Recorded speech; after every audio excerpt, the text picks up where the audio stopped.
Talking about these Black Lives Matter patches, players kneeling in Major League Baseball. We're going to see it on NBA courts and on helmets, and players kneeling. Rudy Giuliani called the players that were kneeling disgraceful. The only disgraceful person, in my opinion, is Rudy Giuliani. We're taking your phone calls at 702-257-5396. Again, that number, 257-5396. Had a lot of people waiting on hold, so I want to get to as many calls as I can. Why don't we go to Harry? Harry is first up on the Vegas Take. Harry, what's up? Hey, what's up, Harry? Hey. Yeah, good day. Listen, I want to say that my position is pretty much in line with yours. The difference is that this country has made excellent progress with kind of eliminating racism.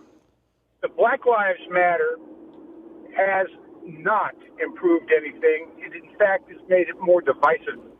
And improvement is going to be catastrophic in time.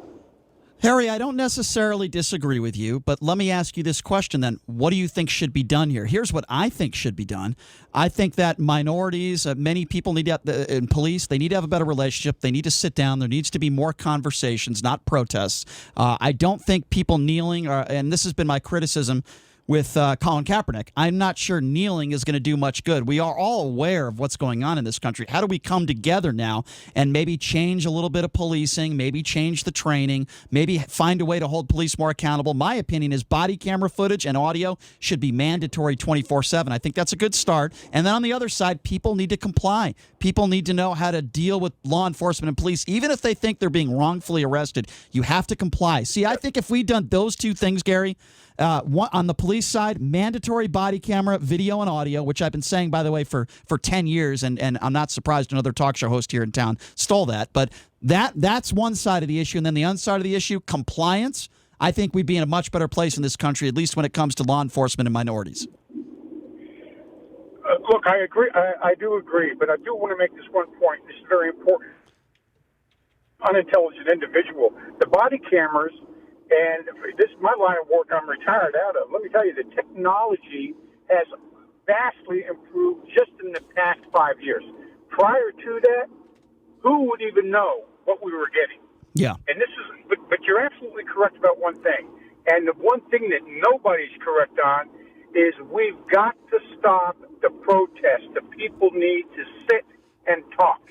Well, listen, in a perfect world, Harry, we all agree, Harry. I appreciate the phone call. We have to really stop what's going on right now. Like in last night in Chicago, there were 1,500 protesters, and there's a video of this, and they're dancing, and there's no masks, and there's no social distancing. If we're serious about stopping this virus, then we need to limit protests, just like everything else is limited. Because like in Portland last night, 2,000 people were out there chest to chest protesting.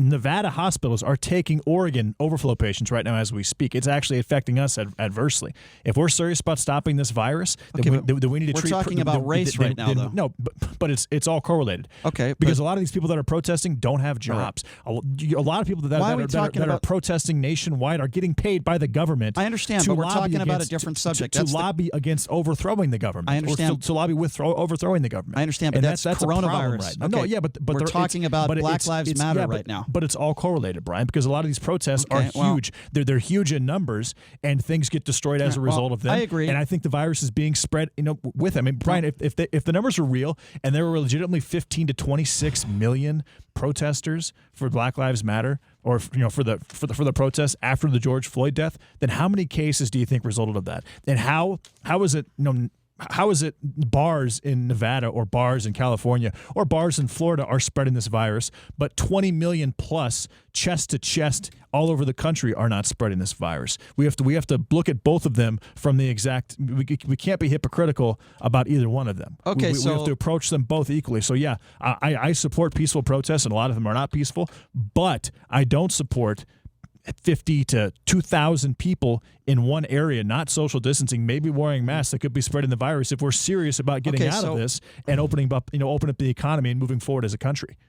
Okay, so we're talking about Black Lives Matter. We're talking about the patches. We're talking about it in sports. We did do coronavirus 9 to 9:30, but what JD was referring to, I would also add, JD, you certainly didn't have a problem with the Open Up Nevada protests that were not practicing social distancing. You didn't have a problem with Donald Trump holding a rally in Tulsa.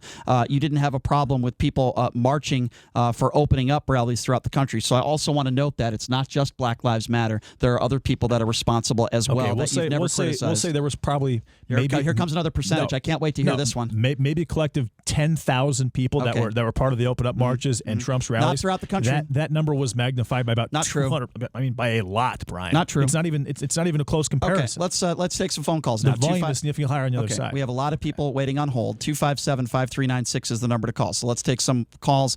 I believe we'll go to Chuck. Chuck is next on the Vegas Take. Chuck, what's going on? Hey, reasonable Trump supporter here. One thing I'd like to say is, like JD brought up about these polls that come up, that people that are Trump supporters are afraid to say that it's true. And I know that's a fact because, I know if I came to work and I was, the first thing is if you say you're a Trump supporter and you're Caucasian, you're automatically called a racist. That's not true. No. Wait a second. That's not true. The people that do that are wrong, and they're idiots. I know they're wrong. But you can't make a statement like that and say that just because if you're white and you support Trump, that every Democrat is going to call you a racist. That is not true. I mean, Brian, I didn't say Democrat. Jamel Hill went out and said that if you support Donald Trump, you're a racist. Washington Post. I mean, there have been a lot of publications. That's Jamel Hill. She's wrong. A lot of Democratic publications have basically related you supporting Donald Trump if you're Caucasian to being racist. Maybe somebody else, but Jamel Hill, a prominent person that said that. Can you do that? Off the top of my head, you can't.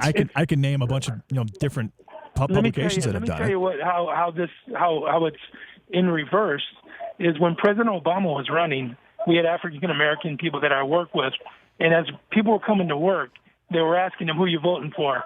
And anybody that didn't say President Obama, they said racist. Okay, now, those people are... Okay, let me what? Finish, please. Can I please finish? But you keep giving these examples, and the majority of people don't feel that way. It's insane. What the thing is we don't get to be around the majority of people all the time. I'm just telling you an isolated incident, what I've experienced. Now, if I was to say to an African-American person when they came in, who are you voting for? And they said Obama. I said, why are you voting for Obama? Then again, I would be called a racist. Okay, but again, the majority of people don't think that way. I'm sorry, Chuck. They just don't, with all due respect, okay? You can vote for her. And by the way, nobody hates Donald Trump more than I do. But I speak to people every day on this show, and there are plenty of people that call in that support Trump. I go by the things you say. If you support Trump and you have different opinions than me when it comes to policy, that's fine.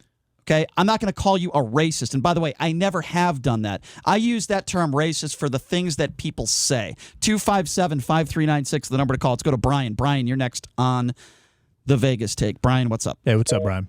702-257-5396. Go to Alan. Alan, I believe, is next. Alan, what's going on? All right, I have to read something. This is a Supreme Court case.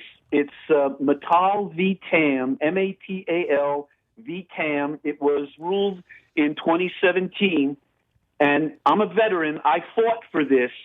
The idea that the government may restrict speech expressing ideas that offend strikes at the heart of the First Amendment. Speech that demeans on the basis of race, ethnicity, gender, religion, age, disability, or any other similar ground is hateful. But the proudest boast of our free speech jurisprudence is that we protect the freedom to express the thought that we hate. Now, I fought for your right to say whatever you want, provided it does not physically hurt anyone. But I have a choice. When you state your opinion and I disagree with it, I don't have to patronize your business. I don't have to talk to you. And if you're a sports star and you want to kneel, then I don't have to watch the game. And I've never disagreed with that. That's your right. That's correct. So the right to hate exists and is protected under the First Amendment to the Constitution. Sure. But so long as you do not hurt anyone physically, you got the right to do it, but I don't have to associate with you or agree with you. So let me ask you something, Alan, and by the way, thank you for your service, and I appreciate you reading that out, but let me ask you something. When the President of the United States calls players who kneel sons of bitches, don't you think that could cause a lot of hate and maybe harm people? Yeah, it's possible, and everybody's now going to decide whether they want to reelect him. So that's the choice. Giuliani, made. right? Rudy Giuliani, who I think is a disgrace and a lush these days. Anyway, back then during 9/11, I didn't feel that way about the man. He just went. He was an exceptional. mayor, not anymore. He's not an exceptional human being. He was an exceptional mayor. Just because he supports Donald Trump doesn't mean he's not a good human being. So you didn't let me finish. He just called players yesterday who were kneeling. He just called them a disgrace. I think it's disrespectful to kneel to the flag too, Brian. So did Drew Brees until he was forced to change his opinion. Okay, so despite the fact that go ahead, Al. Here's the things, guys. Everybody has a right to listen to what these individuals say and either agree or disagree. Agree or disagree is okay, but to call the players sons of bitches, or if you have a large platform, to call them a disgrace because they're exercising their right to do so, I think is inappropriate. Well, they got a right to exercise any way they want. You want to kneel? Well, they can say what they want. They can say what they want, but I think different between you and me, I think the president of the United States has a bigger responsibility. That's just my opinion. Now, what about someone like Nancy Pelosi calling the DHS agents that were in Portland, calling them stormtroopers, implying that Trump is a Nazi and that those agents were the Gestapo or SS? Or what about Nancy Pelosi saying that if Donald Trump doesn't peacefully leave office, that she'll be forced to, if she has to, she will fumigate the White House to get him out of office? I mean, I guess. Do you think that is? I guess we could do a history inciting violence. I guess Brian? we could do a history. I'm just asking if you think it is. I know, and I'm just trying to answer. Whenever I talk about Donald Trump, usually the sentence that comes right after from a Republican is "What about? What about? What about?" Well, no, it's the same thing with everybody, Brian. So let me be you clear. Do the exact same thing. So let me finish my answer. Even though the sentences always start with "What about? What about?" when you criticize Donald Trump, I will respond by saying this: anybody who incites violence, anybody, whether that's a Republican or a Democrat, there should be no place for that when it comes to politicians, and there should be no place for that in society. 702-257-5396 is the number to call. Let's go to Calvin. Calvin, you're next on the Vegas tape. Calvin, what's going on, man? Hey, what's up, Calvin? Hey, man. How you guys doing? I just want to say Black Lives Matter has its place. As a cop, I know for a fact that Black Lives Matter has to be here in place. And I'm going to tell you why. And when you start talking about the cameras on cops, who cares?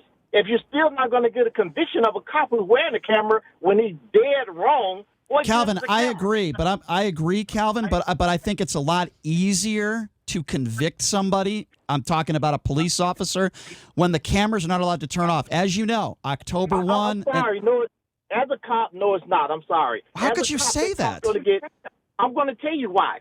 That cop would get every benefit of the doubt, camera or not. I disagree with you. I think it's a positive. I'm telling you. Okay, then why is it when there are so many incidents where we believe cops might have done wrongdoing and they decide to turn off their body camera? If that was the case, why are they turning off their body camera and audio then, if that was the case? Because they know they're wrong. Because they don't want to get caught. They don't want evidence. They don't want to get caught. They don't want to get caught, but even the ones who leave it on, they still don't get convicted. Not in all. Listen, there are many situations where there are. Listen, if there were no cameras, we would not know what happened. I guarantee you. Throughout the country, about 10 cases where they've been convicted because. Okay, but Calvin, just hear me out on this. If there weren't innocent bystanders that were recording what happened to George Floyd, none of those police officers would have been convicted of anything. And I agree with that. But there's still, with all those people there, how many has been convicted to this point? And I'm going to be honest with you, 3 of them will probably never get convicted. Probably not, but I certainly think Chauvin is going to go to jail for a long time. He may go to jail, but the mentality of another cop standing there and not allowing somebody to assist the man, that this man is we agree. Killing. We agree on that, Calvin. We agree on that, Calvin. He's still not going to get convicted. Well, I hope you're wrong, Calvin. I appreciate your perspective, but I hope you're wrong. 702-257-5396 is the number to call. Let's go to Tony. Tony is next on the Vegas Take. Tony, what's up? Hey, Tony. Okay, good morning, everybody. Man, boy, you guys lit a fire for me. First of all, the officer that you just mentioned, Derek Chauvin, you guys haven't even people have only seen the video footage. We haven't seen everything leading up to it. We haven't seen the body cam footage. Not true. Not true. I've read the transcript, And it was very, very clear that George Floyd was pleading for his life. That being said, George Floyd did tell the officers. Hold it. Just listen. George Floyd had drugs up his. You're right. Okay, he did. hold on You're a right. second. He did. Hold on a second. He did. But JD. he told the officer that he had COVID-19. He requested. He didn't want to be in the cruiser. He requested to be on the ground, and that the knee to neck was actually legal in the Minneapolis Police Department. But Okay, so let me. in my opinion, Derek Chauvin still Okay, you got to let me jump murdered in here. George Floyd. Okay, yes, I agree, Yeah, JD. okay. Tony, do you mean to tell me that you don't think Chauvin did anything wrong with this guy's? No, I'm just as appalled as any other person that saw it. All I'm saying is this: when you're going to court and you got to go up against the police union, and he has a good defense lawyer, Derek Chauvin is going to get 5 to 7 years. Just like he'll get 20. But he's going to get out in 5 to 7 years. I don't disagree with that. And he's going to be walking the street just like every other violent offender. Tony, I don't necessarily disagree with you, but I had a problem with what you said a few moments ago when you were talking about what led up to it. We know what led up to it. We have the body camera footage. We've seen what led up to it. We also know that Chauvin was a known racist, according to people that worked with him, including his boss in a nightclub, who stated, quote, Derek Chauvin treated minorities differently than white people in my club. He had a history. He worked with George Floyd. So while I agree with you, sadly, that he probably will only spend 5 to 10 hard years behind bars, it still doesn't make it right, does it, Tony? I'm not saying it wasn't right. I'm saying is when you get it in front of a jury. I hear you. And everything comes out in the wash, he's going to be walking the streets in 5 to 7 years. Well, you might be right. You might be right. He's going to be getting his police pension, just like people that are shooting people in the streets in New York and Chicago. They get out in 7 years. Well, just sadly, like George Floyd, who pointed a gun to a pregnant woman's stomach, I agree with you. I am not defending George Floyd as far as his history, yeah, but I'm also not either. Okay. And by the way, we've talked about that on this show, well, and we've been called we've been called racist for bringing up his history. Yeah, but that doesn't change. I've been called racist several times for bringing up the fact that George Floyd was, by all accounts, a horrendous human being and a career criminal. Okay, well, does that mean that he had to die? No. It's not. He was murdered. Let's just call it for what it is. But that doesn't mean that I'm racist because I look at George Floyd, the human being, before all this happened. His family's gotten $22 million in a GoFundMe. His funeral was paid for. I mean, George Floyd's family's doing pretty well right now. We have. But we're talking about Black Lives Matter, of course, too, and the Black Lives Matter movement. And I'm sorry, I'm not going to let people say that everyone involved in the Black Lives Matter movement is Marxist. Are there some radicals? Yes. Maybe some of the organizers are. That doesn't take away from the millions of good people that are not rioting and not hurting police officers, that just want minorities to be treated as equals when it comes to law enforcement. 257-5396 is the number to call. Sean, why don't we go to Gary? Gary, you are next up on the Vegas Take. What's going on? Hey, Gary. Did we lose Gary? I think we did. 257-5396. People have been waiting on hold for a long time. Let's go to David. David is next on the Vegas Take. What's up, David? Hey, David. Yeah, I think there's probably a first-degree murder case with the Chauvin guy. I think they've kind of ignored the relationship he had at the bar that they worked at, because I think there was a guy that worked there, and they said supposedly he confused George Floyd with somebody else that Chauvin had some disagreements with. I don't think he can confuse a 6'7", 250-pound built, security guard like that. So I think they haven't really wanted to investigate that. But I think there was some intent and some prior motive. Sure, no question, David. David, we agree. Let me ask you this, because we've been talking about the Black Lives Matter movement, and a lot of people on the right want to attack everybody in Black Lives movement and call them all Marxist. The point of the matter is this. In any group, you're going to have a group of people that are radical. I don't deny that. But with that being said, do you agree with me that the majority of people in the Black Lives Matter movement that have been protesting are not bad people? They just want equality for minorities. They're not setting things on fire. No, I think the black people are, but it's these white anarchists in Portland that are rioting and having all these, rallies and stuff. They don't want to do anything like that. They just want to look good. That's possible. Family and all that. But that's possible. They're not doing anything for Black Lives Matter. I'll say this. I don't think there's anything wrong with somebody white protesting peacefully. But as I say on this show all the time, I don't know what it's like to be black. While I defend many in this movement, I don't know what it's like to live. You know what soft bigotry is? They practice that because these rich companies that are supporting these Black Lives Matter and stuff, like Amazon, they're not looking to hire any black people or put a factory in the inner city or invest in them. Mm-hmm. So that's the whole problem. I can't They speak wanna to look that. good I can't and speak do to all this that. Black Lives Matter, say, "Oh, we're with Well, you." it's And all then, like, about take it's all black about the people's it's all money. about the 2020 But they're election and protecting their businesses. I hoping that they don't get actually canceled or And these attacked businesses by a will violent never mob. come back. Well, I appreciate the call, David. I will say this. I don't think everything is about the 2020 election. I will say it again. I think that there are many people in the Black Lives Matter movement that want equality, and they're standing up for what I believe is right. Yes, there are radicals.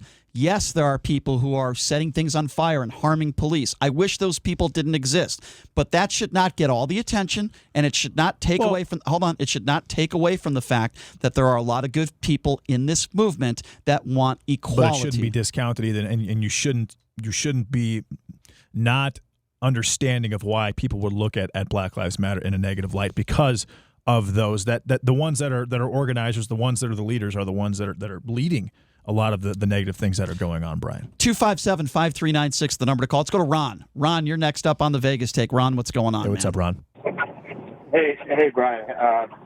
Listen, Brian, I'm a little behind topic, but anyway, since we got, this should be politics free, our sports. Okay, we should, like JD said, we should go to enjoy it. It's like a short vacation, So I mean, that's like putting a mega hat patch on one shoulder and a Black Lives Movement patch on the other shoulder. And the second thing I wanted to mention too is, respectfully, I disagree with you, Brian, as far as people being able to kneel, because me being a conservative, and there's a lot of liberal people around me, if I were to kneel, or do anything that's opposite of most of a Democratic background at my job, I would be fired. Okay, so Ron, here's the deal. Ron, here's the deal. If your employer tells you it's okay to wear a Black Lives Matter shirt into work, then you can wear it. If your employer tells you not to, then you can't wear it. But it is your right to wear it. If you're hold on. That's fine. Hold on a second. Brian, I understand you're your saying, point. but hold on. You're saying you disagree with the people kneeling. Okay, fine. You don't have to watch the sports then. You don't have to watch it. But if the people writing the checks, like for example in Major League Baseball, are saying you can express yourself, what is wrong with some of these players taking a knee? Why do you disagree with that? Well, because I couldn't do that at work. And when you're a paid employee... Well, that's not their fault because your boss is different. Especially when these professional athletes are making so much more money. I mean, you have so many people right now that are unemployed that are getting paid $600 a week. Hold on a second. Hold on a second, Ron. There's a lot. Hang on a second. There's a lot of disdain right now for these athletes that are making inordinate amounts of money compared to someone who had a job, who may be unemployed now. And now during the time when they want to have a break from work, or they want to have a break from what's going on, it suddenly becomes political. And then on the other side of things, it's discriminatory to someone. Like if you're a Trump supporter, right, and you see Black Lives Matter, on every single Major League Baseball jersey, or even at Fenway Park, to you that makes you not want to watch Major League Baseball. All right, I want to address something or basketball, or football, or whatever the sport is, Brian. I want to address something. So you're alienating a large percent of the country. I disagree with you. You gave wrong stats, and you said that 50% of people are against the Black Lives Matter movement. I think your stats are askew. But anyway, let's go back to what Ron just said. So you're taking one out of 10 situations, and you're applying that and saying that everything else must not be true. Let's go back to what Ron just said, because I don't want to fight with you on the stats. Work, but no, you're right. I agree. Your stats don't work. I'm saying, let's go back. That logic doesn't. Let's go back to what Ron just said, because I don't want to again get into the weeds, and we're talking about. You're doing the exact same thing that you're accusing the callers of doing by saying, well, just because there's some bad actors here, then that must mean. Well, but there's also a lot of people that are not doing those things. Then how can you call the entire situation negative? Well, you're doing the exact same thing with my stats and saying, well, you have one bad stat, so all these other 9 stats might not be true. Okay, that's what you're doing. Okay, you so I want to go back to what Ron just said. He said because he can't do something at work, he has a problem with players not kneeling. I just want to explain to all of you how stupid that is. That is like me saying, well, I watch porn. I watch a lot of porn, and I see these male porn stars getting paid to have sex with, in some cases, beautiful women. So I'm going to hate on all those porn stars. And you know what? Male porn stars like Evan Stone, who's been on our show before, should never get paid to have sex. And I disagree with what they're doing, because I can't have sex and get paid for it. That's how ridiculous that argument is. Every employer has different standards and different rules. Listen, if Major League Baseball said, we are not going to allow players to wear patches, Black Lives Matter patches, we are not going to allow players to kneel during the national anthem, then the players would have to abide by that. Why? Because they're getting paid by these people and they have to abide by the law. But if Major League Baseball is saying it's okay, express yourself if you like, then there's nothing wrong with what they're doing. And don't blame it on your situation. Just because you have a boss that wouldn't let you do something isn't their fault. It's not their fault.